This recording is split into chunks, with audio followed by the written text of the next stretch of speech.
Assalamualaikum warahmatullahi wabarakatuh. Hai para pecinta catur dan para caturmania, selamat datang kembali di Legenda Catur Dunia. Sambil menunggu turnamen berikutnya kawan-kawan dari St. Louis Chess Club yang dimulai tanggal 16 esok, hari ini saya akan berikan cuplikan partai yang cukup lawas kawan-kawan. Partai yang dimainkan pada turnamen di London, Inggris tahun 1866 antara Edward Henry Bird melawan Wilhelm Steinitz.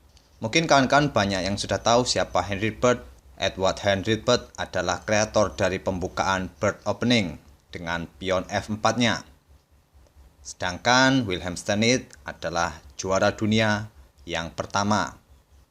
Game ini cukup menarik kawan-kawan, di mana kita bisa belajar bagaimana memainkan pion pusat khususnya untuk putih dalam permainan Ruy Lopez dari partai ini. Kita langsung saja kawan-kawan lihat permainan dari Henry Bird melawan Wilhelm Steinitz ini. Edward Henry Bird memegang putih, Wilhelm Steinitz memegang hitam.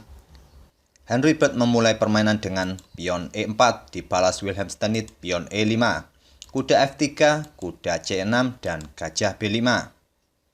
Inilah kawan-kawan formasi utama dari pembukaan Ruy Lopez atau Spanish Game. Dan selanjutnya Wilhelm Steinitz bermain dengan kuda F6 dengan pertahanan Berlin atau pertahanan dua kuda. Henry Bird melanjutkan dengan pion E4 langsung menyerang pion pusat hitam, pion pukul pion, dan Henry Bird mendorong pion E5 untuk mengancam kuda ke E4. Dan langkah yang umum bagi putih di posisi seperti ini adalah melakukan rokade pendek, begitu juga yang dilakukan oleh Henry Bird ini. Wilhelm Steinitz melanjutkan dengan pion A6 mengancam gajah mundur ke A4, dan Wilhelm Steinitz melanjutkan pengembangan gajahnya ke E7 untuk memperkuat kontrol petak G5. Mungkin di langkah berikutnya, langkah yang cukup umum ataupun langkah yang normal bagi putih adalah kuda pukul pion. Akan tetapi di langkah berikutnya Henry Bird membuat langkah pengorbanan dengan pion C3. Henry Bird mengorbankan pion C3 ini untuk membuka lajur D. Dan pengorbanan diterima pion pukul pion. Di sini Henry Bird tidak memutuskan untuk pukul pion menggunakan kuda, melainkan pukul balik pion hitam menggunakan pion. Dan Wilhelm Steinitz pun rokade. Dengan mengorbankan pionnya di langkah ke-8 tadi, Henry Bird hanya mendapatkan kompensasi berupa ruang yang terbuka bagi pengembangan para perwiranya. Kita lanjut langkah berikutnya oleh Henry Bird, menteri ke D5 memberikan ancaman pada kuda hitam E4. Dan petak yang cukup aman bagi kuda hitam adalah ke petak C5. Langkah ini yang dipilih oleh Wilhelm Steinitz sekaligus untuk mengancam gajah putih. Gajah pun ditarik oleh Henry Bird ke C2, mencoba memberikan ancaman pada pion H7. Dan Wilhelm Steinitz melanjutkan langkahnya dengan pion B6, memperkuat posisi kudanya di C5 sekaligus membuka ruang bagi gajahnya ke depan ke petak B7. Henry Bird pun melanjutkan pengembangan gajahnya ke E3, memberi tekanan pada kuda hitam C5, dan Wilhelm Steinitz membalasnya dengan gajah ke E7 untuk menyelesaikan pengembangan para perwiranya. Kita sudah berada di langkah ke-12 kawan-kawan. Kira-kira posisi siapakah yang lebih baik hingga langkah ke-12 ini? Saya rasa posisi putihlah yang lebih baik di posisi seperti ini. Walaupun putih menyisakan satu perwira yaitu kuda di petak B1 untuk berkembang, kan tetapi dengan gajah di petak C2, E3 serta kuda di petak F3, saya rasa posisi putih cukup kuat untuk mengembangkan permainan di langkah-langkah berikutnya. Apalagi di posisi seperti ini kawan-kawan, posisi menteri hitam masih dalam posisi yang cukup tertutup untuk mengembangkan permainannya. Dan di langkah ke-12 ini kawan-kawan, kita sebenarnya sudah memasuki momen-momen yang cukup kritis di posisi seperti ini.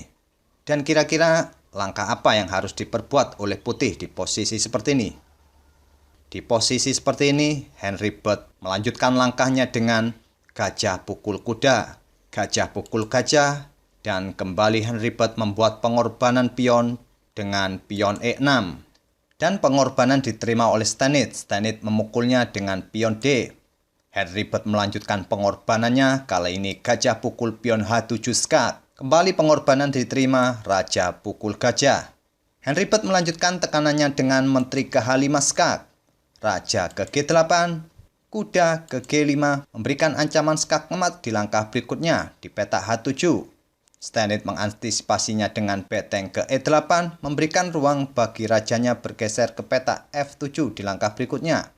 Namun Henry Bird tidak terburu-buru untuk ke petak H7, melainkan pukul pion F7 skak, Raja ke H8, Menteri ke H5 skak, Raja kembali ke G8, Menteri ke H7 skak, Raja ke F8, dan Menteri ke H8 skak.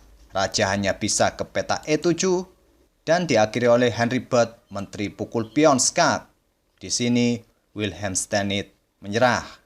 Kenapa kawan-kawan di posisi seperti ini Wilhelm Steinitz menyerah? Karena Raja hanya bisa ke petak D6. Tentu putih akan melanjutkan langkahnya dengan kuda ke F7 skak, menggarpu Menteri. Menteri pun akan jatuh oleh kuda. Oleh karena itu, setelah Menteri Putih pukul pion G7, Wilhelm Steinitz menyerah. Coba kita kembali ke langkah 15 kawan-kawan. Di posisi seperti ini, saat Putih mengorbankan gajahnya pukul pion, mungkin lebih baik hitam menolak pengorbanan Putih. Cukup menggeser rajanya ke H8. Variasi ini sedikit lebih baik daripada Raja pukul gajah.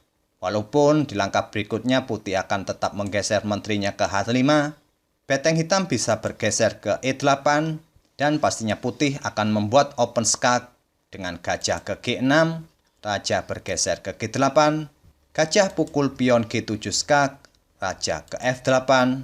Di posisi seperti ini, kemungkinan Putih akan melanjutkan pengembangan kuda ataupun memukul beteng. Variasi ini lebih baik daripada hitam menerima pengorbanan gajah Putih. Itulah kawan-kawan permainan dari Henry Bird melawan Wilhelm Steinitz pada tahun 1866. Terima kasih telah menyaksikan video kali ini. Sampai bertemu di video-video berikutnya. Wassalamualaikum warahmatullahi wabarakatuh.